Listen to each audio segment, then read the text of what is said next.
Hi guys, it's been a couple of weeks since I've made a video. I've not had a lot of time, certainly had no time last week, so I don't have much new stuff, but I do have a couple of interesting things to show, so I will get on with it. I have had this album for a long time,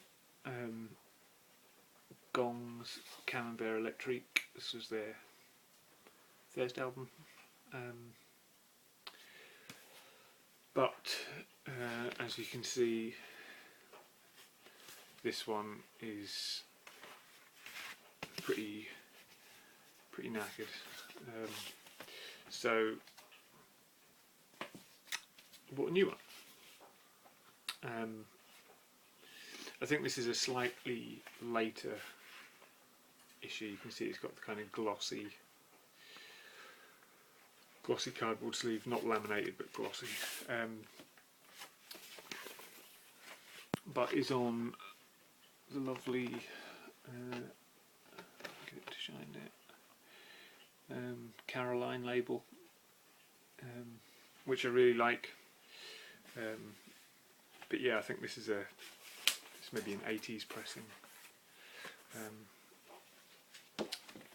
this is a great album for anyone that doesn't know. I think Gong are an acquired taste, but yeah, so I'm really pleased to finally have a better copy of this. The other one plays fine, but it is starting to get a bit scuffed and scratched, and the sleeve is knackered. First new album I've picked up for a while, Jack White's Lazaretto. This is the one, the Ultra LP. The main reason I bought this was because of all the interesting things that they've done with the pressing as opposed to the music. Musically it's fine, it's typical Jack White. He's kind of found his formula now, and I think he's sticking with it. But yeah, some of the pressing features, like the different finishes on each side, tracks in the run-out grooves, which I haven't dared to play yet. They're tracks on the label, sorry. Track A plays from the inside out, with the lock groove on the outside edge. But the coolest thing by far is the hologram. I'd heard there's a hologram on it, and I just presumed it would be like a hologram in the label, you know, much like you get the hologram on the back of DVDs and things. I thought it was going to be something like that on the label, but it actually turns out it's a moving hologram in the run-out groove of a spinning angel, which is, I just sat and watched it for ages, spinning around. It's really quite amazing, and I'd love to see more albums do things like that, because it really is that impressive. So yeah, musically, Jack White, really good, but my main reason for buying it was for the pressing features. I've also been given a little stack of records that I've not really had a chance to go through. They all need to be cleaned. They're all on the same label, which is that World Record Club, which was like a kind of, I'm not sure actually, I was just going to make something up, I don't know. I think it's like a budget kind of, it's like one of these, I think a mail order kind of thing. Anyway, they're all kind of along the same lines. This one, Billie Holiday, Flag for Lady Day. Again, like I said, these all need to be cleaned before I can give them a spin, but because I didn't have much, I just thought I'd show them now. Ray Charles, The Golden Years, and again, like I said, I'm not even sure whether I'm going to keep these. I'll see what happens, see what they sound like. Ella Swings Lightly, Ella Fitzgerald. But again, these are all on.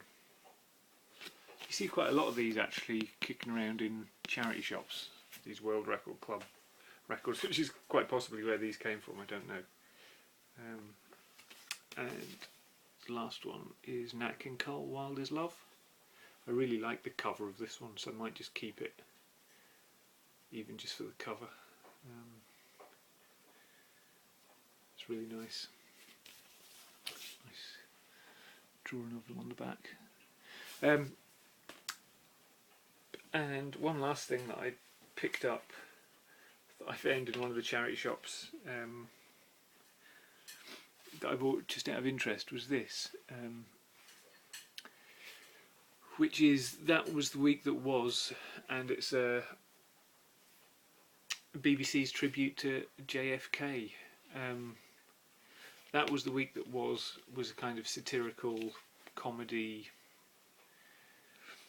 quite cutting comedy show that was on the radio in the 60s. When was it he was shot? Yeah, in the 60s. And they used to take events from that week and do kind of silly songs and sketches about them. And then I think the day, I'm reading on the back here, the day before they were due to record that week's show, JFK was assassinated. So they did the whole show based around on that. Again, I haven't listened to this yet. I had a look on eBay just out of curiosity, and I'll clean off. This is on Brunswick. All the other ones that were on eBay, I can't remember what label it was, but they weren't on the Brunswick label. But yeah, this has got lots of famous people from 60s Britain: David Frost, Roy Kinnear, Lance Percival, William Rushton, Bernard Levin, Millicent Martin, all doing their own little tracks. Like I said, it's on the Brunswick label, but again, I have no idea what this is going to be like, so I don't know whether I'll keep it or not. But it was just kind of interesting enough to pick up, and it was only like 20p or something it cost.